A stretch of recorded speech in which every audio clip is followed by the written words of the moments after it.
The Dreamcast. So beautiful, so amazing, so unique. Such a failure. But it's definitely in my top 5 favorite systems. And it's in a lot of other retro gamers' top 5s too. One small but extremely unique feature that oozes cool Y2K Japan vibes is the VMU. Taking a page from the Tamagotchi mania of the late 90s, VMUs allowed you to view data, raise pets, and even play mini-games with others while on the go, all on a small monochrome LCD. And that's really what I'm here to talk to you about today. What's up, gamers? My name is Samantha, and welcome to my channel. This channel is very old, as am I, but it's always been about video games, and today is no different. And for those of you that didn't know, I did start a business. So if you have any old game consoles that need any TLC, I would love to be the one to do that for you. Please come and see me. All of my socials and my website are going to be in the description. Contact me. I not only do this as a job, but I also do it as a labor of love. In this video, I'm unboxing a couple of things that Dan from Video Games New York sent me.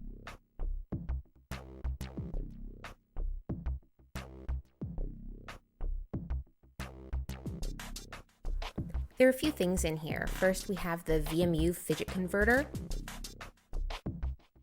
This turns your old VMU shell into a magnet. And we have a limited edition of Strumwind. It is a physical copy that is brand new, published by Video Games New York. And what makes this one extra special, other than the fact that it's a brand new indie Dreamcast game, is that it comes with this special VMU shell. And that's really what I'm here to show you today, is how to actually put this on.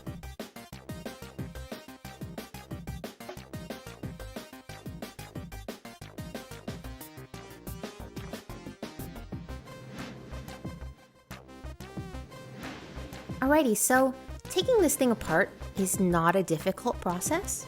Just take your time, be careful, don't yank anything.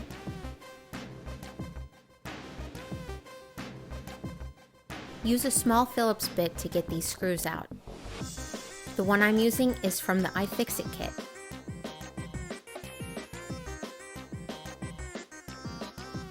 Now, when you are opening this, do it very slowly.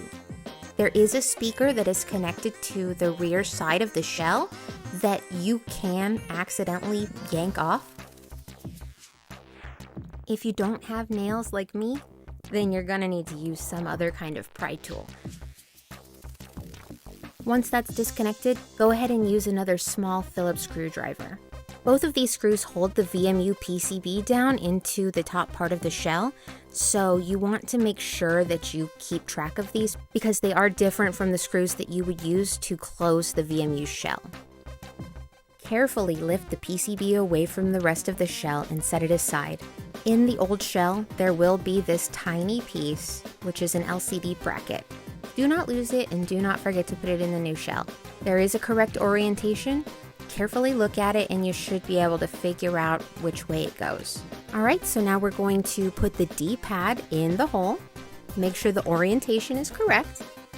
And then very gently put the membrane on top. By the way, make sure you don't forget this little white piece. Transfer it over to the new membrane and place it inside of the hole in the middle of the D-pad.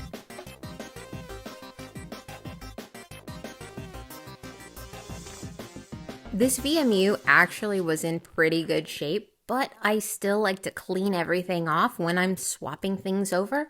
Basically, any time that I open something up, I am going to carefully clean it, which is what I'm doing here. With the LCD facing down, I very carefully fit the PCB into the top part of the shell. Check to make sure that everything is flush.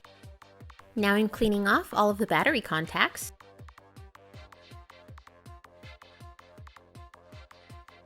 Put them back in exactly the same way that they were before. Use those same 2 screws that I told you to keep separate earlier to tighten the PCB and the battery clips down into the new shell. I would not over tighten this, but it definitely shouldn't be loose. Do not accidentally use any other screws in this spot. This is probably the most annoying part of the entire operation. You need to get that speaker to stick onto the back side of the new VMU shell. There is an adhesive, but it still might try to pop back up. Before you completely button up the shell, put some batteries in and make sure that you have video on the LCD and that you get a beep from the speaker.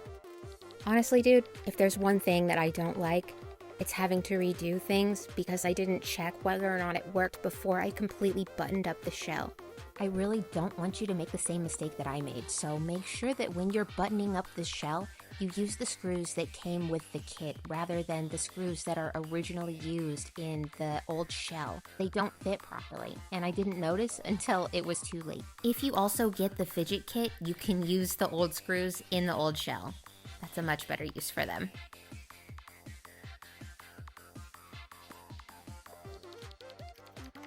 Finally, pop your new VMU into a controller, make sure it works, and enjoy a game. Thanks so much for watching, guys, and thank you to Video Games New York for sending me all of this cool stuff.